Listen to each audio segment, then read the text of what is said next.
Marcelo siguió a su empleada en secreto. La siguió hasta un camino de ripio en medio del monte, hasta un rancho de adobe que se caía a pedazos, y ahí, frente a esa casa, la vio hacer algo que le heló la sangre. Estaba dándole de comer a 2 ancianos sentados en unos cajones viejos.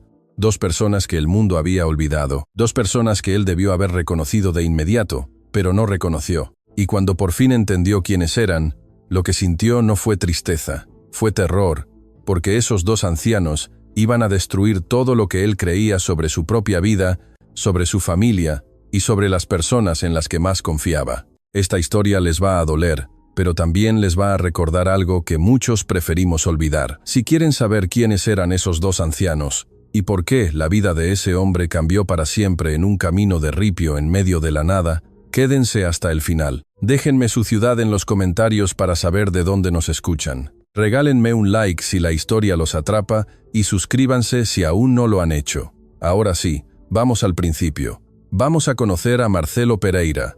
Marcelo Pereira llegó a Argentina un martes por la mañana. En un vuelo directo desde Miami, traía un traje gris oscuro, un reloj que costaba más que una casa en el pueblo donde nació y una maleta que pesaba menos que su conciencia. A su lado, Carolina, su esposa, miraba por la ventanilla del taxi con los labios apretados. No le gustaba Argentina, nunca le había gustado, pero Marcelo necesitaba estar ahí para cerrar un negocio de construcción que llevaba meses cocinándose con su socio Diego. Y Carolina no era de las que se quedaban solas en Miami. Se instalaron en una casa rentada en las orillas de Salta, amplia, con aire acondicionado, piso de mosaico y un patio que daba al cerro. Marcelo la eligió porque era funcional, no porque fuera bonita. Él no buscaba belleza, buscaba control. Lo primero que hizo fue contratar a alguien para la limpieza y la cocina. Diego le pasó un contacto. Se llama Estela, le dijo por teléfono. Es callada, cumplida y no da problemas. Justo lo que necesitas. Estela llegó al día siguiente a las 7 de la mañana. Tocó la puerta con los nudillos, no con el timbre. Traía el pelo recogido, un delantal limpio y los ojos bajos. Marcelo le abrió, le dio las instrucciones sin mirarla a la cara y volvió a su computadora. No le preguntó de dónde era, no le preguntó si tenía familia, no le preguntó nada. Para Marcelo, Estela era una función más de la casa, como el aire acondicionado o la cocina. Carolina fue peor. Desde el primer día le hablaba con ese tono que no es grito, pero corta igual. Estela, los vasos van del otro lado. Estela, esta camisa tiene una arruga. Estela, si no puedes con esto, dímelo de una vez. Estela no contestaba, solo asentía y seguía trabajando. Hubo un momento al tercer día que a Marcelo le pasó desapercibido, pero que el destino no iba a olvidar. Estela estaba limpiando la sala, cuando una foto enmarcada se resbaló de la repisa. La atrapó antes de que tocara el suelo. La sostuvo un momento mirándola. Era una foto vieja, una que Marcelo cargaba desde hacía años, sin saber bien por qué. Un muchacho de 18 años con una mochila al hombro sonriendo frente a un rancho de adobe. Marcelo le quitó la foto de las manos con un gesto seco. No toque lo que no es suyo. Estela bajó la mirada y volvió a su trapo sin decir una palabra. Esa misma foto iba a volver a aparecer, pero en un lugar que Marcelo jamás habría imaginado. La primera semana transcurrió sin sorpresas. Estela llegaba temprano, limpiaba, cocinaba, servía y se iba antes de que oscureciera. Marcelo apenas la veía. Estaba ocupado con planos, contratos, llamadas con Diego. Carolina se quejaba del calor, de la comida, del polvo que se metía por las ventanas. No sé cómo la gente vive aquí, decía cada noche como si esperara que alguien la sacara de ahí. Pero al inicio de la segunda semana, Marcelo notó algo. Fue casi por accidente. Estaba en la cocina buscando un vaso de agua cuando vio a Estela frente a la cocina, envolviendo algo en papel de aluminio. No era su comida, eran las sobras del almuerzo. Medio guiso de lentejas, un poco de arroz, 2 o 3 empanadas que habían quedado del mediodía. Estela las metió en una bolsa de plástico con cuidado, como si estuviera empacando algo valioso. Después guardó la bolsa en su bolso, se quitó el delantal y caminó hacia la puerta. Marcelo no dijo nada, pero se quedó pensando. Al día siguiente, lo mismo, y al siguiente, siempre al final de la jornada, siempre con la misma bolsa, siempre con esa prisa discreta de quien tiene a alguien esperándola en alguna parte. Fue Carolina quien lo dijo primero. Esa mujer se está llevando nuestra comida, Marcelo. Nos está robando en la cara. Lo dijo con los brazos cruzados y esa mirada que no admitía respuesta. «Despídela». Marcelo lo pensó un momento. Cualquier otro patrón lo habría hecho. Pero Marcelo no era cualquier patrón. Marcelo era un hombre que necesitaba saber, no por compasión, no por empatía, por control. Si alguien le robaba, quería saber exactamente cuánto, cómo y a dónde iba a parar lo robado. Así funcionaba su cabeza. Así había construido su empresa, controlando cada tornillo, cada factura, cada centavo. «Todavía no», le dijo a Carolina. «Primero quiero saber qué está haciendo». Carolina lo miró con fastidio. «¿Para qué? Es una empleada. Se lleva la comida. Se acabó, porque a mí nadie me ve la cara», respondió Marcelo. «Y si se la está llevando, quiero saber a dónde». Desde ese día, Marcelo empezó a observar a Estela con más atención, no como quien mira a una persona, como quien vigila una pieza que no encaja. Notó que siempre se iba exactamente a la misma hora, las 4:15. Notó que siempre cargaba la misma bolsa de plástico, a veces con un tupper viejo, a veces solo con empanadas envueltas en un trapo. Notó que al salir por la puerta, Estela caminaba rápido, más rápido que cuando llegaba, como si algo la jalara. Y una tarde, cuando Estela salió con su bolsa y cruzó la calle sin mirar atrás, Marcelo tomó las llaves de su camioneta. No iba a preguntarle, no iba a confrontarla, iba a seguirla porque Marcelo Pereira no preguntaba, Marcelo Pereira averiguaba. Marcelo la siguió con distancia, 2 cuadras atrás, sin acelerar, sin acercarse demasiado. Estela caminó hasta la avenida principal y se detuvo en una parada de colectivo. Marcelo estacionó al otro lado de la calle con el motor encendido y esperó. El colectivo llegó a los pocos minutos. Uno de esos viejos,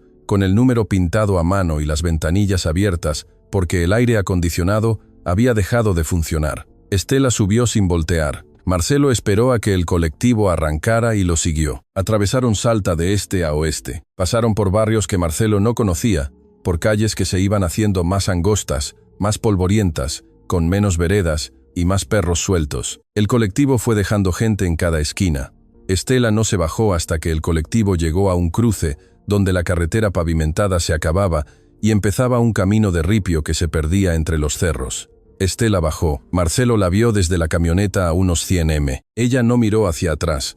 Empezó a caminar. Marcelo dudó, pero algo lo empujó. No curiosidad, algo más hondo, algo que no tenía nombre todavía. Estacionó la camioneta y bajó a pie. El sol le pegó en la cara como una bofetada. Marcelo aflojó el nudo de su corbata y empezó a caminar por el mismo camino de ripio que Estela. La veía a lo lejos, una figura pequeña con su bolsa de plástico, avanzando sin prisa, pero sin pausa, como quien hace ese camino todos los días, como quien ya no necesita pensar para llegar. Después de 20 minutos apareció un caserío. No era un pueblo, era un puñado de ranchos desperdigados en el llano, como si alguien los hubiera aventado desde arriba, sin fijarse dónde caían. Paredes de adobe, techos de chapa oxidada, no había tienda, no había iglesia, no había nada que sugiriera que ahí vivía alguien, pero Estela siguió caminando derecho, sin dudar, como si ese lugar fuera su destino desde siempre. Marcelo se escondió detrás de un muro a medio caer. Desde ahí vio cómo Estela se acercaba al último rancho del caserío. Una casa de adobe con la puerta de madera abierta, un techo de palma remendado con pedazos de cartón y un piso de tierra que se confundía con el terreno de afuera. Estela se detuvo frente a la puerta, sacó la bolsa de plástico de su bolso y entonces Marcelo escuchó algo que lo hizo contener la respiración. Una voz vieja, ronca, quebrada por los años. Una voz que venía de adentro de esa casa y después otra más suave, más lejana, como si hablara desde un lugar que ya no era del todo este mundo. Marcelo se pegó al muro. El corazón le latía en la garganta. No sabía por qué. No sabía por qué ese lugar lo hacía sentir como si estuviera a punto de abrir una puerta que no debía abrir, pero no se fue. Se asomó. Lo primero que vio fueron los cajones, 2 cajones de madera, de esos que se usan para transportar fruta en los mercados, puestos frente a la casa como si fueran sillas, y sobre cada cajón una persona, un hombre viejo, muy viejo, con la espalda encorvada y las manos apoyadas en las rodillas. Tenía la piel curtida por el sol del color de la tierra que lo rodeaba y una camisa de grafa gastada que se transparentaba en los codos. Su ojo izquierdo estaba nublado, casi blanco, pero el derecho miraba al frente con una fijeza que no era paz, era resistencia. Era un hombre que había decidido no morirse todavía, sin saber bien para qué. A su lado, en el otro cajón, una mujer más pequeña, más frágil, con una manta gris que le cubría los hombros a pesar del calor.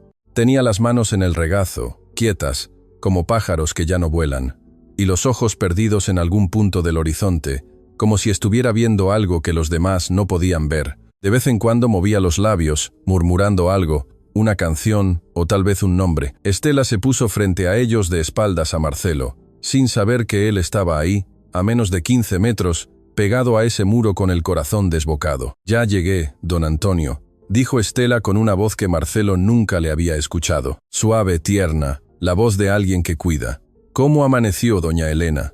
La anciana levantó los ojos y sonrió, una sonrisa lenta, como la de un niño que reconoce algo familiar, sin saber exactamente qué. El viejo no contestó, solo asintió una vez apenas, como si le costara admitir que alguien había venido. Estela abrió la bolsa, sacó el tupper con el guiso, las empanadas envueltas en el trapo, un pedazo de pan dulce que Marcelo no sabía de dónde había salido. Sirvió primero al viejo.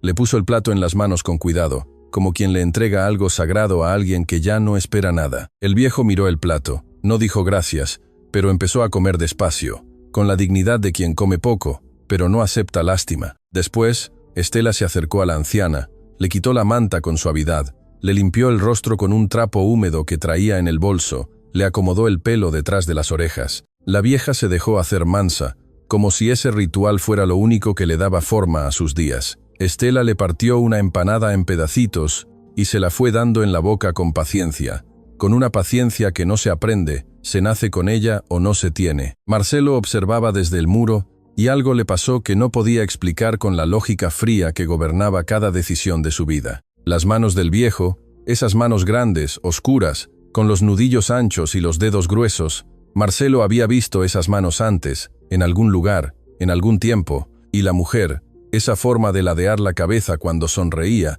ese murmullo constante. Marcelo sentía que si cerraba los ojos, podría escuchar esa misma melodía en algún rincón de su memoria, pero cada vez que intentaba atrapar el recuerdo, se le escapaba como agua entre los dedos. Se fue sin hacer ruido. Caminó de regreso a la camioneta con las piernas flojas, arrancó el motor y condujo hasta la casa sin encender la radio, sin llamar a nadie, sin pensar en nada más que en esos dos rostros sentados en sus cajones frente a un rancho de adobe que se caía a pedazos. Esa noche, acostado junto a Carolina, que dormía con la boca entreabierta y el aire acondicionado a todo lo que daba, Marcelo no pudo cerrar los ojos. Cada vez que lo intentaba veía lo mismo: las manos del viejo, la sonrisa de la anciana y una sensación que se le clavaba en el pecho como un clavo oxidado. Él conocía a esas personas, no sabía de dónde, no sabía por qué, pero los conocía, y algo dentro de él, algo que llevaba 20 años dormido, empezó a moverse. Marcelo no fue a la oficina al día siguiente. Le dijo a Diego que tenía una junta con un proveedor. Le dijo a Carolina que iba a revisar un terreno. No le dijo la verdad a nadie porque ni él mismo sabía qué estaba haciendo. Manejó hasta el cruce donde el pavimento se acababa. Estacionó la camioneta en el mismo lugar de la tarde anterior y caminó por el camino de ripio con el sol, apenas saliendo detrás de los cerros. El monte a esa hora no quema, susurra, y lo que le susurraba a Marcelo esa mañana era algo que él no quería escuchar. Llegó al caserío antes de las 7. No había nadie en la calle, ni un perro, ni un ruido, solo el viento arrastrando polvo entre las casas. Estela no llegaría hasta la tarde. Marcelo lo sabía, y por eso estaba ahí a esa hora. Quería ver sin ser visto. Quería entender qué era eso que le había robado el sueño. Se acercó al rancho de adobe por el costado. La ventana era un hueco en la pared, con un vidrio roto que alguien había remendado con un pedazo de cartón. Marcelo se asomó. El viejo estaba dormido, acostado en un catre de fierro con un colchón tan delgado que se veían las varillas debajo. Tenía una frazada encima a pesar del calor. Las manos, y si suspirabas, las manos grandes, descansaban sobre el pecho. Respiraba lento con un silbido suave que delataba los años. La anciana estaba sentada en una silla de plástico junto al catre. No dormía. Tenía los ojos abiertos, fijos en algún punto de la pared, y movía los labios despacio, cantando algo sin sonido, una canción de cuna tal vez, o un rezo, o una mezcla de los dos. Marcelo los observó y otra vez ese nudo, otra vez esa sensación de que algo lo jalaba hacia esa casa como un hilo invisible atado a un lugar que él había olvidado. Entonces pasó. El viejo se movió en el catre, giró el cuerpo hacia un lado, y al hacerlo, algo se deslizó de debajo de la almohada. Algo pequeño, plano, que cayó al piso de tierra sin hacer ruido. Una fotografía vieja doblada por la mitad con las orillas amarillentas y una mancha de humedad en una esquina. Marcelo se acercó más al vidrio roto. Entrecerró los ojos. En la foto había un muchacho joven, 18, tal vez 19 años, morocho, delgado, con el pelo revuelto y una sonrisa que todavía no conocía el peso del mundo. Tenía una mochila al hombro y estaba parado frente a un rancho de adobe con un cerro árido atrás y un cielo limpio que se extendía hasta donde alcanzaba la vista. Marcelo dejó de respirar. Conocía esa foto, conocía esa mochila, conocía esa sonrisa, la había visto 1000 veces. La tenía en su propia sala en un marco sobre la repisa, la misma foto que Estela había levantado del suelo 3 días atrás y que él le había arrebatado de las manos. Era él, a los 18 años, el día que se fue de Famaillá. El aire se le trabó en el pecho, levantó la mirada de la foto al rostro del viejo dormido. Lo miró como si fuera la primera vez. Las manos grandes, los nudillos anchos, la cicatriz en el mentón, esa que siempre le dijeron que se la hizo con un alambre de púas cuando tenía 20 años, y lo reconoció. Don Antonio Pereira, su padre. Marcelo dio un paso atrás. Miró a la anciana, la mujer que cantaba sin sonido, que ladeaba la cabeza al sonreír, que murmuraba nombres que nadie más podía escuchar. Doña Elena, su madre, los 2 ancianos que su empleada cuidaba cada tarde con las sobras de su propia cocina. Eran sus padres. Los padres que dejó en Famaillá hacía 23 años. Los padres a los que prometió volver. Los padres que dejó de buscar, dejó de llamar, dejó de recordar hasta que se convirtieron en una foto vieja sobre una repisa que ya nadie miraba. Y ahora estaban aquí en esta casa de adobe sin luz, sin agua, sin nada, sentados en cajones, comiendo las sobras que les traía una mujer a la que él le pagaba el salario mínimo. Marcelo se recargó en la pared exterior de la casa. Las piernas no le respondían. El sol ya le pegaba en la cara, pero no lo sentía. No sentía nada o lo sentía todo al mismo tiempo. ¿Qué es peor? Se quedó ahí recargado contra la pared de adobe de la casa de sus padres, en un silencio que le pesaba más que cualquier palabra, el silencio más ruidoso de su vida. Famaillá, Tucumán, 23 años atrás. La casa de los Pereira era de adobe con techo de vigas y un patio de tierra donde doña Elena tendía la ropa y don Antonio guardaba sus herramientas. No era grande, no era bonita, pero era suya, y en ese patio, Marcelo había aprendido a caminar, a contar, a mirar el cielo y a querer irse lejos, porque en Famaillá no había nada, no había trabajo, no había hospital, no había futuro, solo había sol, tierra, y la certeza de que si te quedabas te ibas a morir igual que todos, pobre, callado y olvidado. Marcelo lo supo desde los 15 años, y don Antonio lo supo antes que él, porque don Antonio ya había pagado el precio de quedarse. Lo pagó con Ana. Ana fue la primera hija. Nació 3 años antes que Marcelo, una niña chiquita de risa fácil que corría detrás de las gallinas, y se dormía en los brazos de doña Elena cantándole al oído. A los 3 años, le dio una fiebre que no bajaba. Doña Elena le puso trapos húmedos.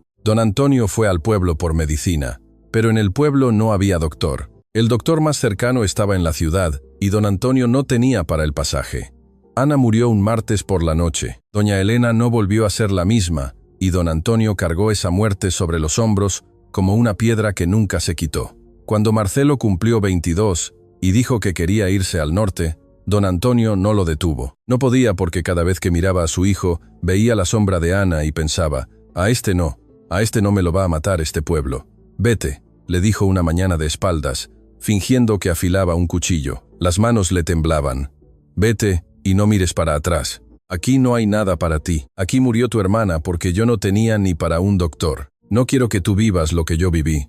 Marcelo se fue ese mismo día, mochila al hombro, 22 años y una promesa que le hizo a su madre en la puerta de la casa. Voy a regresar por ustedes. Les voy a dar la vida que se merecen. Doña Elena lo abrazó tan fuerte que Marcelo sintió los huesos de su madre contra los suyos.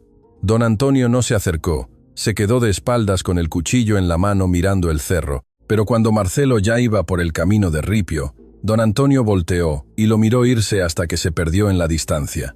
Nadie vio eso, pero pasó. Los primeros meses en Miami fueron duros. Marcelo trabajó en lo que cayera, albañilería, pintura, cargando material en construcciones. Dormía en un cuarto compartido con 4 hombres que hablaban idiomas que no entendía, pero cada viernes sin falta iba a la tienda de la esquina y mandaba dinero a Famayá. Y cada domingo llamaba. Don Antonio no contestaba el teléfono. No le gustaba. Decía que esos aparatos eran del diablo, pero doña Elena sí. Y cada domingo le contaba lo mismo, que las gallinas seguían poniendo, que el techo ya no goteaba desde que mandó para arreglarlo, que su padre estaba bien, aunque no lo dijera. Después vino el primer contrato grande. Una empresa de construcción lo contrató como capataz, después como supervisor. Después, Marcelo se dio cuenta de que podía hacer lo mismo por su cuenta y abrió su propia empresa. El dinero empezó a llegar de verdad, y con el dinero llegó Carolina.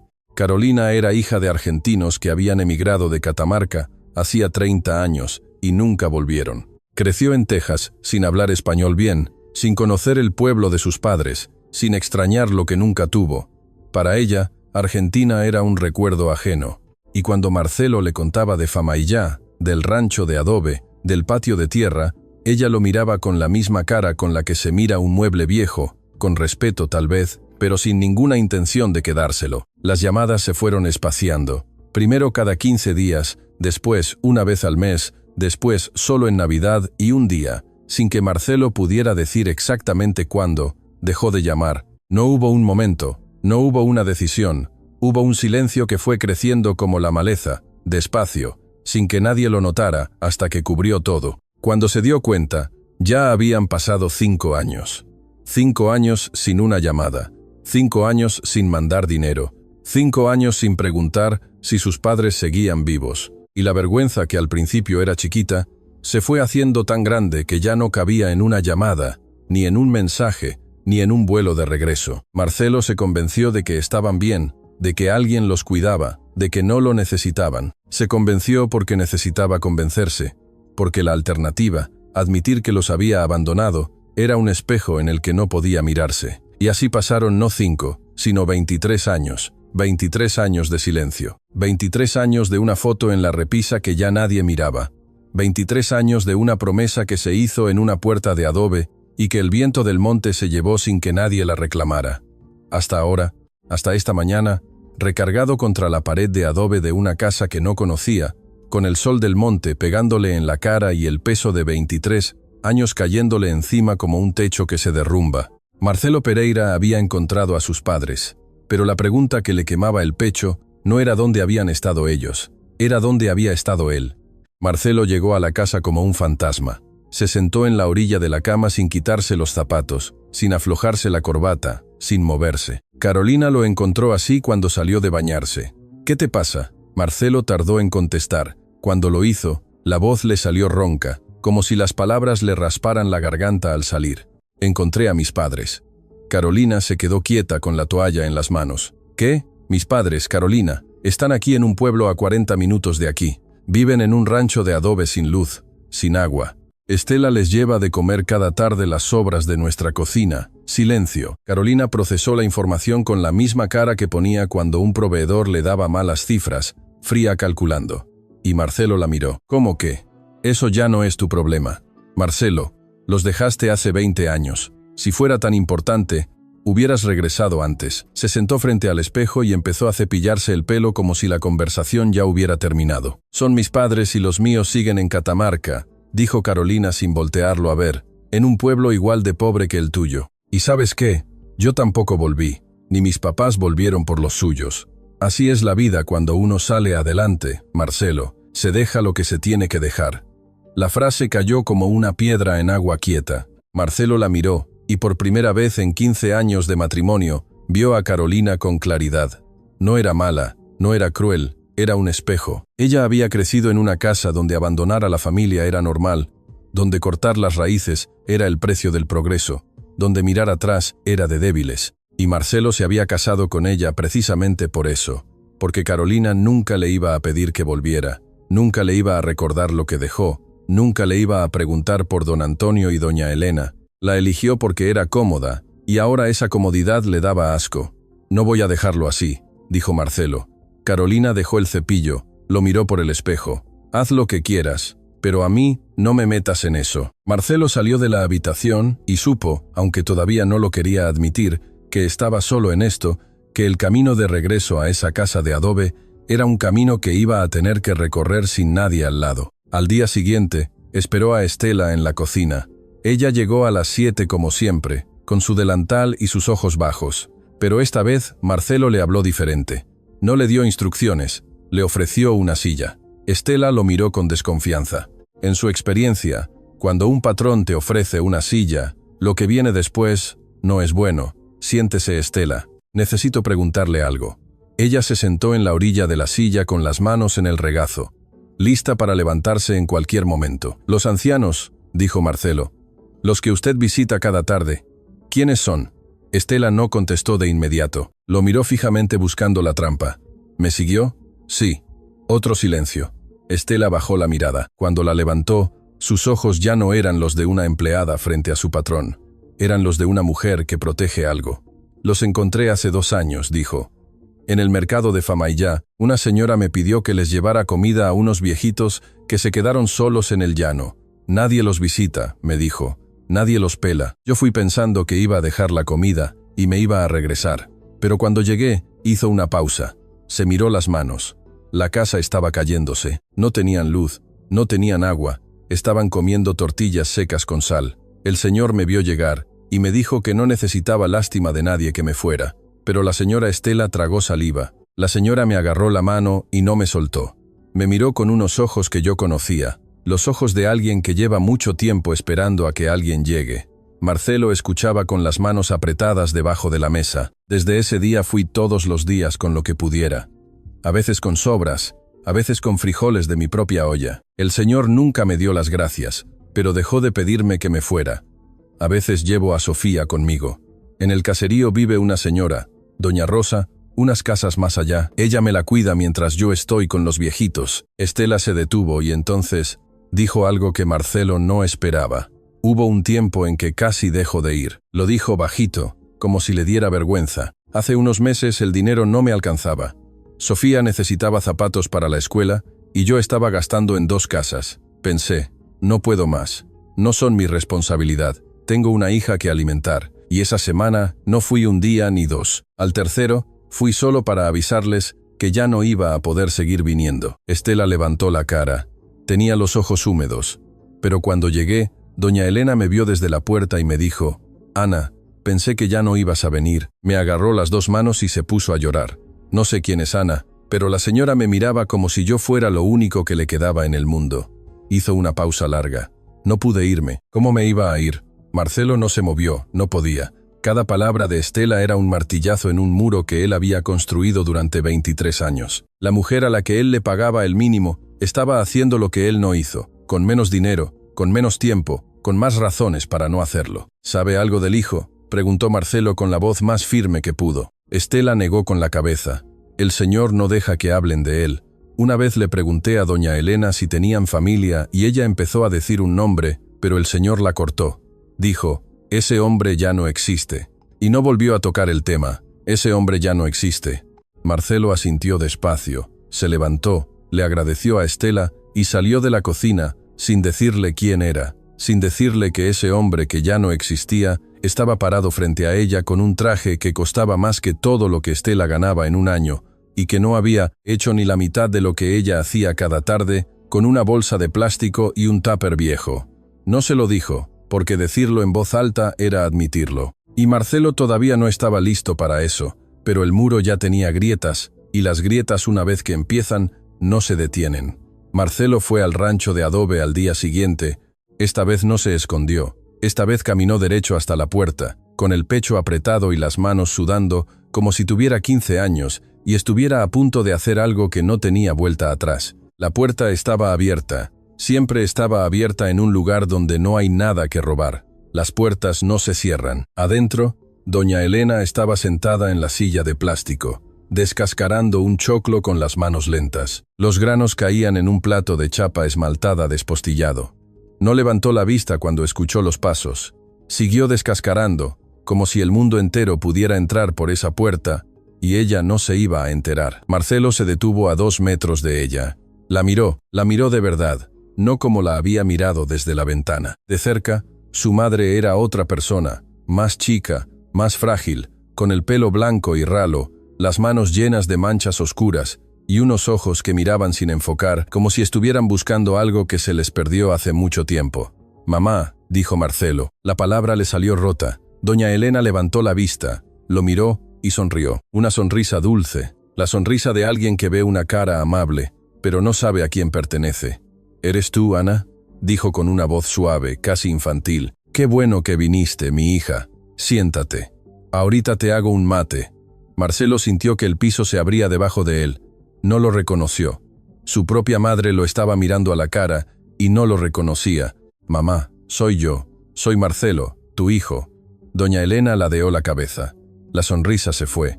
En su lugar quedó una confusión limpia, sin dolor, como la de alguien que busca una palabra que se le fue. Marcelo repitió el nombre de probándolo. «No, Marcelo se fue hace mucho. Él ya no viene, pero Ana sí. Ana siempre viene». Se quedó mirándolo un momento más. Después bajó los ojos al choclo y siguió descascarando como si nada hubiera pasado. Como si Marcelo fuera una visita que ya se había ido. Él se quedó de pie, sin aire, sin voz, sin saber qué hacer con las manos, con el cuerpo, con los 23 años que le pesaban encima como una losa de concreto. Entonces escuchó los pasos. Don Antonio apareció del otro cuarto.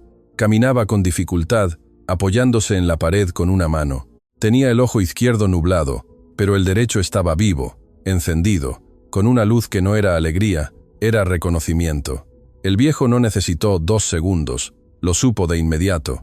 Se detuvo en el marco de la puerta, se irguió lo más que el cuerpo le permitió, y la voz que le salió no temblaba de debilidad, temblaba de rabia. «Ahora sí vienes». Marcelo abrió la boca, no le salió nada. Después de 20 años, don Antonio dio un paso adelante. «Después de que dejaste de llamar, de mandar, de preguntar si seguíamos vivos, ahora vienes con tu traje y tus zapatos limpios a pararte en mi casa.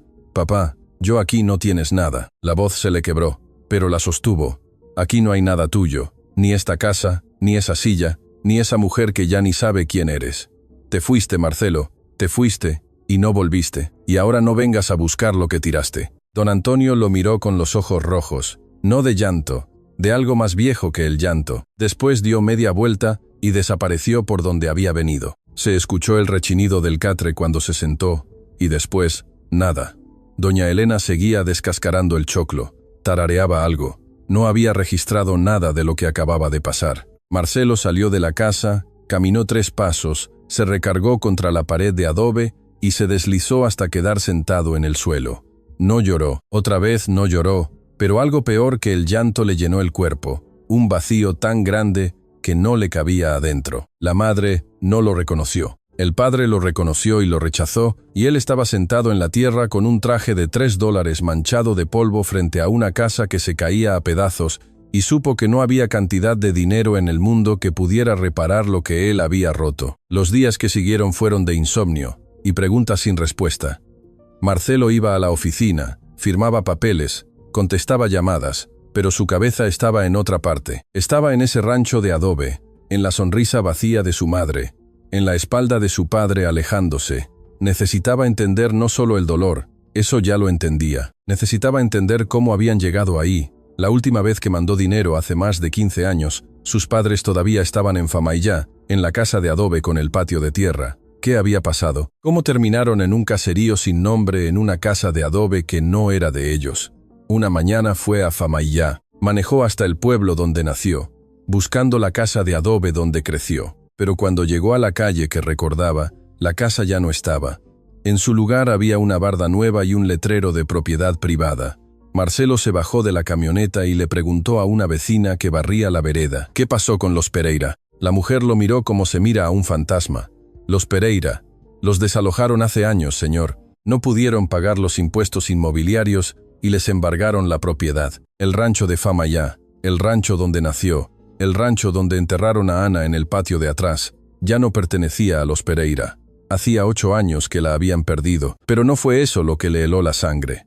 Fue darse cuenta de quién sabía: Diego, su socio, su amigo de infancia, el que nunca se fue de Famaillá, el que vio todo desde la primera fila, vio a don Antonio y doña Elena perder el rancho, vio cómo los empujaron a ese caserío en medio de la nada, vio cómo se fueron achicando, envejeciendo, desapareciendo del mundo como si nunca hubieran existido. Y cuando Marcelo volvió a Argentina, cuando lo buscó para hacer negocios, Cuando se sentaron en un restaurante de Salta a brindar con vino tinto por la nueva sociedad, Diego le sonrió, le dio un abrazo y no dijo una sola palabra. Ni una ni media. No dijo, «Oye Marcelo, ¿sabes que tus padres ya no viven en Famaillá?» No dijo, «Tu mamá no está bien». No dijo nada. Tenía su teléfono. Lo había tenido durante 20 años. Una llamada. 5 minutos. «Marcelo, tus papás están mal». Eso era todo lo que hacía falta y eligió no hacerla. Marcelo se quedó mirando el escritorio vacío de su oficina. Afuera, Salta seguía moviéndose como si nada. Adentro algo que Marcelo creía sólido, la amistad con Diego, la confianza ciega que le tenía, se estaba desmoronando en silencio, pero lo peor no era la traición de Diego. Lo peor era la pregunta que venía detrás, la que Marcelo no podía esquivar por más que quisiera. Diego era el culpable. O el culpable era él que tampoco llamó, que tampoco preguntó, que también eligió el silencio. Porque al final, los dos hicieron lo mismo, los dos sabían y los dos callaron, solo que uno lo hizo desde lejos y el otro lo hizo mirándolos a los ojos. Marcelo entró a la oficina de Diego sin tocar, cerró la puerta detrás de él. Diego estaba al teléfono riendo de algo. Cuando vio la cara de Marcelo, colgó. ¿Qué pasó? Marcelo no se sentó. Se quedó de pie frente al escritorio con las manos en los bolsillos, para que Diego no viera que le temblaban. ¿Tú sabías que mis padres estaban viviendo en un rancho de adobe sin luz? Diego no pestañeó, pero el segundo de silencio antes de contestar lo delató. Sabía que les iba mal, dijo despacio. Pero no era mi asunto, Marcelo. No era tu asunto. Marcelo sacó las manos de los bolsillos. Tú vives en Famaillá. Los viste perder el rancho. Los viste irse al llano. Los viste desaparecer. Y no era tu asunto. Diego se recargó en la silla, cruzó los brazos, y entonces hizo lo que hacen los cobardes cuando los acorralan. Atacar. ¿Y qué ibas a hacer tú, Marcelo? ¿Lo mismo que hiciste los últimos 20 años? Nada. Yo tenía tu teléfono. Sí, pero tú también tenías el de ellos. ¿Cuántas veces marcaste? ¿Cuántas veces preguntaste cómo estaban? Marcelo apretó la mandíbula. Yo no te llamé porque tú no querías saber, siguió Diego. Y los dos lo sabemos. No me hagas el villano de tu historia. El villano eres tú. Yo nada más fui el que se quedó callado, igual que tú. La diferencia es que yo los veía de cerca y tú los olvidaste de lejos, pero el silencio fue el mismo. Marcelo quiso contestar, quiso gritarle, quiso decirle que no era lo mismo, que él estaba lejos, que la vida se lo fue tragando, pero no pudo, porque cada palabra que Diego decía era una verdad que Marcelo ya se había dicho a sí mismo en esas noches de insomnio, solo que escucharla en voz de otro dolía más. Ya no somos socios, dijo Marcelo. Diego se encogió de hombros. Como quieras. Marcelo salió sin cerrar la puerta y supo que acababa de perder al último aliado que le quedaba en Argentina. No tenía esposa que lo apoyara, no tenía padres que lo aceptaran, no tenía amigo, no tenía a nadie.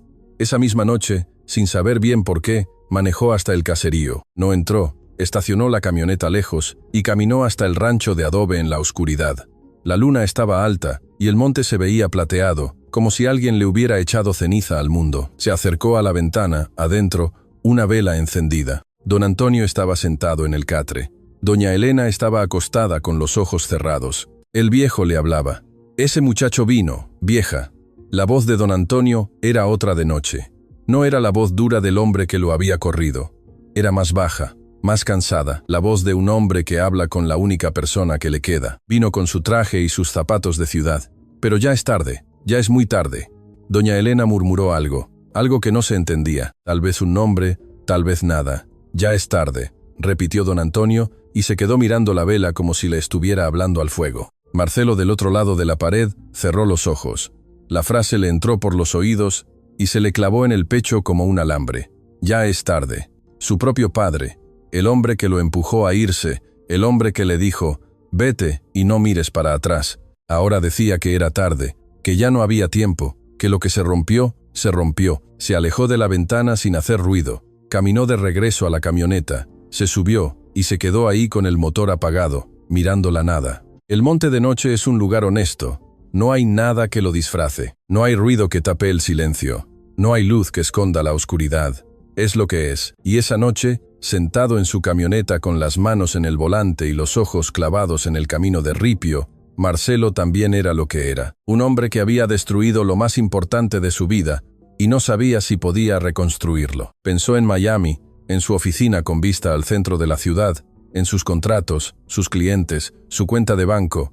Todo eso seguía ahí. Podía regresar, podía manejar hasta el aeropuerto, tomar el primer vuelo y en 4 horas estar sentado en su sillón de cuero con un whisky en la mano y el aire acondicionado en 21 grados. Podía olvidar otra vez, ya lo había hecho antes. 23 años de práctica. Era más fácil, era mucho más fácil. Estaba a punto de encender el motor cuando alguien tocó el vidrio. Marcelo dio un salto, volteó del otro lado de la ventanilla. Una cara redonda lo miraba con curiosidad. Sofía, la hija de Estela, estaba en camisón con unas ojotas que le quedaban grandes y el pelo revuelto. Marcelo bajó la ventanilla. «¿Qué haces aquí afuera?» «Salí a tirar la basura», dijo Sofía señalando el rancho de Doña Rosa a 20 metros. «¿Y usted qué hace aquí en su auto?» «Estoy pensando en qué». Marcelo la miró. 8 años. 8 años. Y ya hacía las preguntas que los adultos no se atreven a hacer. En si debo irme o quedarme.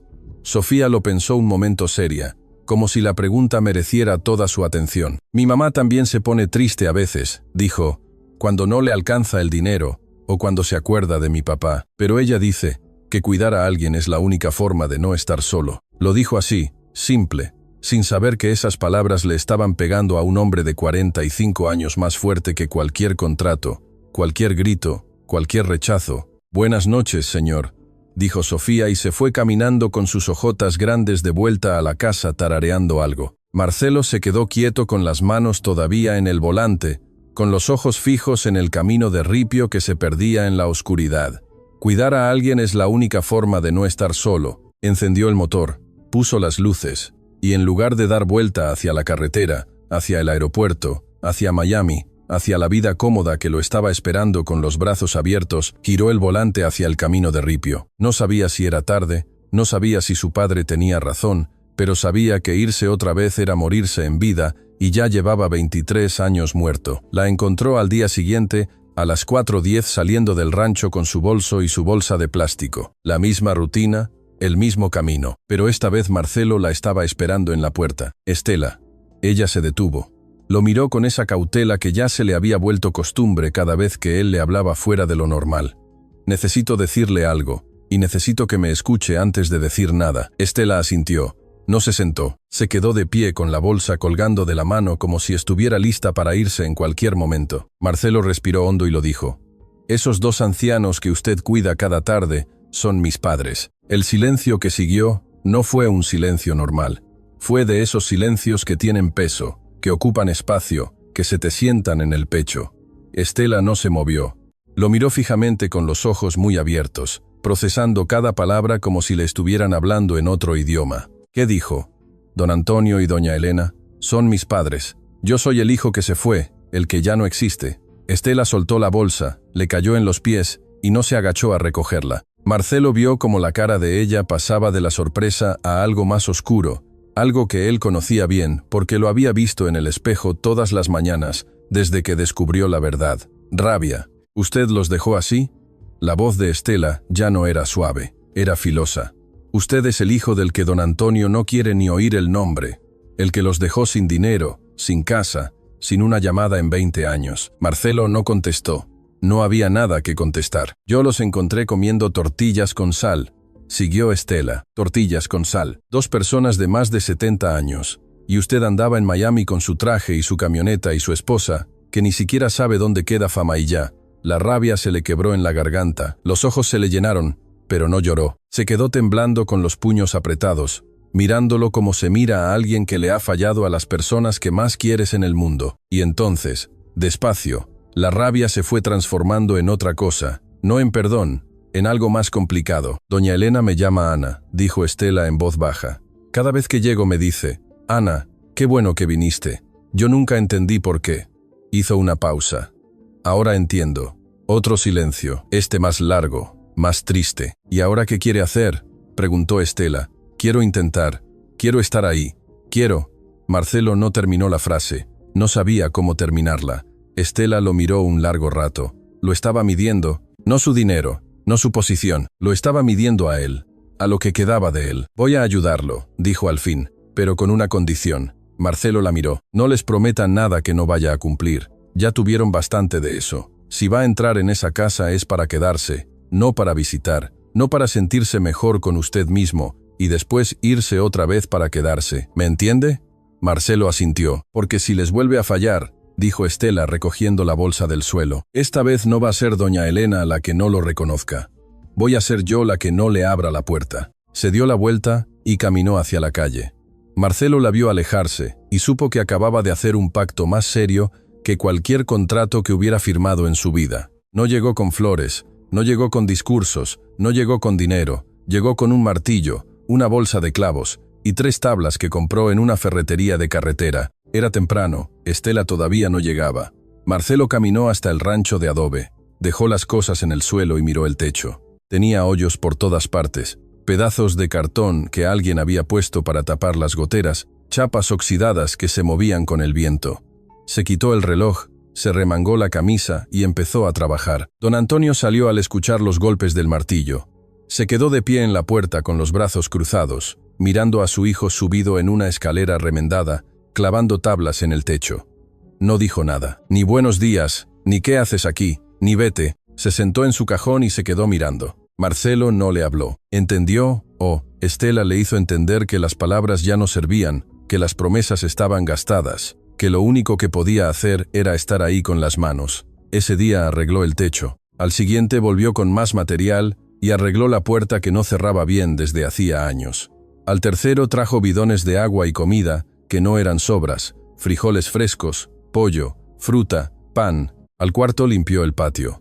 Arrancó la hierba seca, acomodó los cajones, puso una lona para dar sombra. Don Antonio no le dirigió la palabra en ninguno de esos días, pero dejó de decirle que se fuera. Y una tarde, cuando Marcelo traía los bidones desde la camioneta, el viejo se levantó del cajón y le sostuvo la puerta abierta sin mirarlo, sin decir nada, solo le sostuvo la puerta. Y ese gesto, tan pequeño que cualquiera lo habría ignorado, fue para Marcelo más grande que cualquier abrazo. Al quinto día, Marcelo intentó cocinar. Puso una olla en la cocina a leña, echó los frijoles, le puso agua, sal, un pedazo de cebolla. Los frijoles se le pegaron, las tortillas le salieron gruesas y chuecas. Quemó una, quemó 2.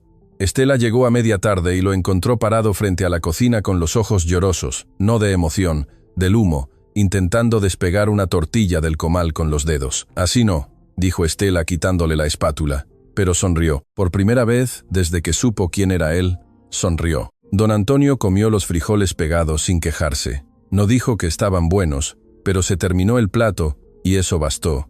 Fue al 7º día cuando pasó. Marcelo estaba dentro de la casa tapando una grieta en la pared con una mezcla de barro y paja que Estela le había enseñado a preparar. Tenía las manos llenas de barro, la camisa empapada de sudor, el pelo revuelto. No parecía un empresario, no parecía un jefe, parecía un hijo. Doña Elena se había pasado la mañana sentada en su silla, mirándolo trabajar con esa expresión que tenía siempre presente y ausente al mismo tiempo, como alguien que mira una película sin sonido. Pero de pronto, se levantó despacio, agarrándose de la pared.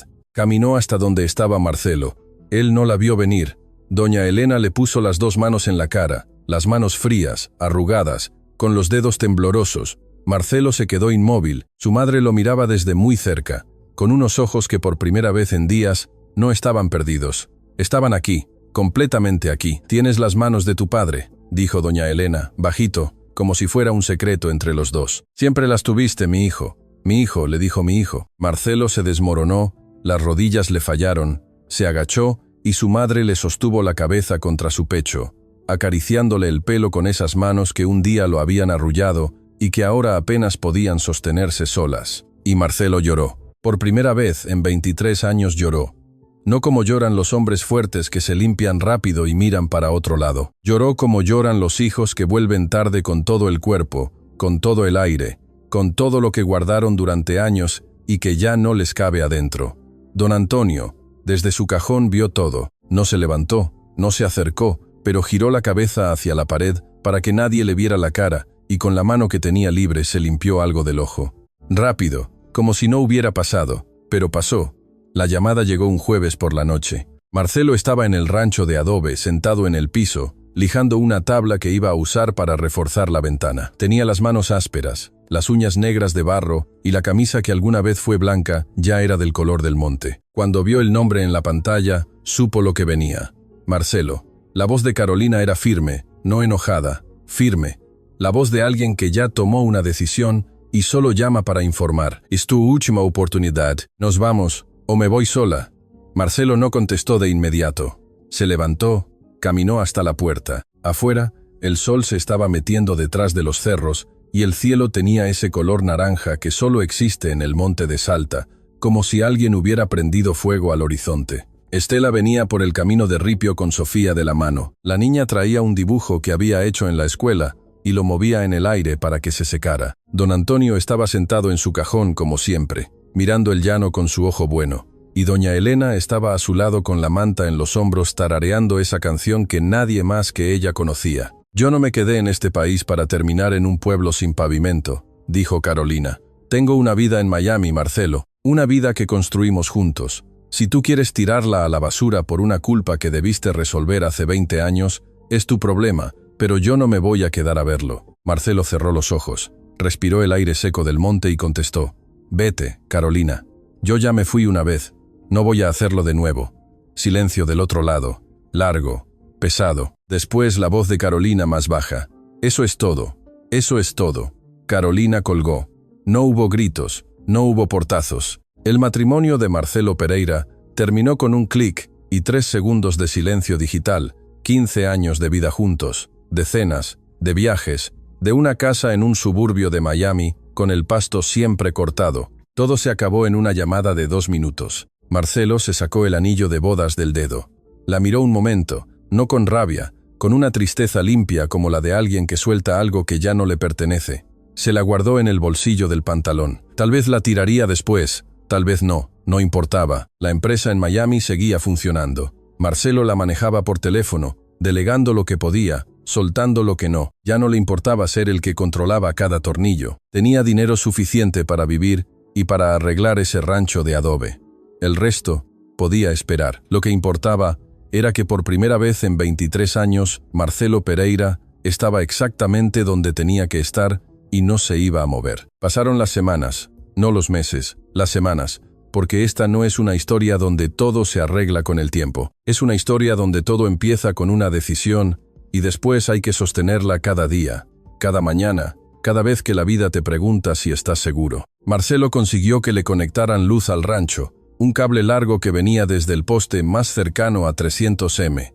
No era legal, probablemente, pero funcionaba. Trajo un tanque de agua que llenaba cada tercer día con la camioneta. Compró un colchón nuevo para el catre de don Antonio y otro para doña Elena, que hasta entonces dormía en un colchón viejo en el suelo. Don Antonio no le daba las gracias, no lo abrazaba, no le decía hijo, pero ya no le decía que se fuera. Y una mañana, cuando Marcelo llegó cargando material para construir un cuarto extra, el viejo se levantó de su cajón, caminó hasta la camioneta y empezó a bajar tablas, sin que nadie se lo pidiera. No se dijeron nada. Trabajaron juntos toda la mañana en silencio, hombro con hombro. Y ese silencio fue más elocuente que cualquier perdón dicho con palabras. Doña Elena tenía días buenos y días malos. Los días malos lo llamaba señor y le preguntaba si venía de la municipalidad. Los días buenos lo miraba con esos ojos limpios, los ojos de antes, y le decía, mi hijo, como si nunca se hubiera ido. Marcelo aprendió a vivir con los dos.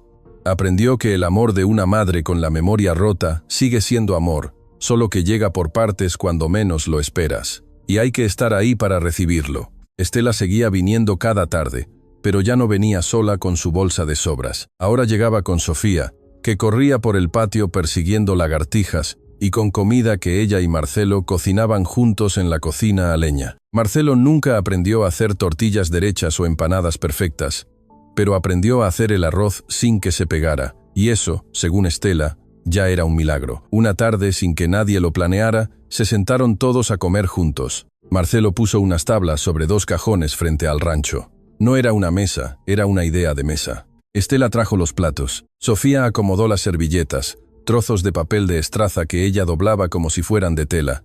Don Antonio se sentó sin que nadie lo invitara. Doña Elena se sentó a su lado con la manta puesta a pesar del calor, murmurando algo que podía ser una oración o una canción de cuna. Frijoles, arroz, empanadas, las de Estela, no las de Marcelo, agua con rodajas de limón en unos vasos de plástico. El sol se estaba metiendo y el cielo ardía de naranja y rojo, como si el monte se estuviera despidiendo del día con todo lo que tenía. Sofía contó que en la escuela le habían preguntado qué quería hacer de grande, y ella dijo que doctora, para curar a la gente vieja. Explicó con la boca llena de frijol. Estela la regañó por hablar con la boca llena. Don Antonio no dijo nada, pero la comisura de su boca se movió. Apenas, casi nada. Algo que en otro hombre habría sido una sonrisa, y que en don Antonio Pereira era una revolución. Doña Elena miraba a todos con los ojos brillantes. No estaba claro si sabía exactamente quién era cada uno, pero sonreía. Sonreía con esa paz de quien está rodeada de voces, y eso le basta. Cuando terminaron de comer, Marcelo empezó a recoger los platos. Don Antonio se quedó sentado mirando el horizonte como hacía siempre. Pero cuando Marcelo pasó a su lado, el viejo levantó la mano y le tocó el brazo. Solo eso. Un toque breve, torpe, como si la mano no supiera bien cómo hacerlo después de tantos años. Marcelo se detuvo. Don Antonio no lo miró. Siguió viendo el horizonte, pero no soltó el brazo. Lo sostuvo 2 o 3 segundos, y después lo soltó, y dijo con la voz más baja que Marcelo le había escuchado jamás. Mañana hay que arreglar la cerca. Mañana, dijo mañana. No, dijo, ya tarde, dijo mañana. Y esa palabra en la boca de don Antonio Pereira valía más que cualquier perdón. Y Marcelo, sentado en un cajón de fruta con un plato de frijoles en las manos, miró esa mesa improvisada en medio del monte y entendió algo que 20 años de negocios, contratos y cuentas bancarias no le habían enseñado. Que la mesa más importante de tu vida no es la que tiene mantel, es la que tiene a las personas correctas sentadas alrededor. No era un final perfecto. Don Antonio no lo había abrazado. Tal vez nunca lo haría. Doña Elena no siempre sabía quién era él. Tal vez nunca lo sabría del todo. Pero nadie en esa mesa estaba solo. Y eso después de 23 años de silencio era suficiente. A veces, la vida no te da una segunda oportunidad completa. Te da un pedazo, un fragmento, una mesa de tablas en medio del polvo con frijoles y agua con limón. Y depende de ti si lo tomas o lo dejas ir. Marcelo lo tomó tarde. Sí, imperfecto, sí, pero lo tomó. ¿Y ustedes? Si tuvieran la oportunidad de volver, ¿volverían o se irían de nuevo? Déjenmelo en los comentarios, porque esta historia no tiene una respuesta fácil, y tal vez la respuesta depende de quién la escucha. Si esta historia les tocó el corazón, regálenme un like, suscríbanse al canal y compartan este video con alguien que necesite escucharlo, porque a veces un video le llega a la persona correcta en el momento correcto. Y recuerden, no importa qué tan lejos te hayas ido, lo que importa es si todavía tienes el valor de volver.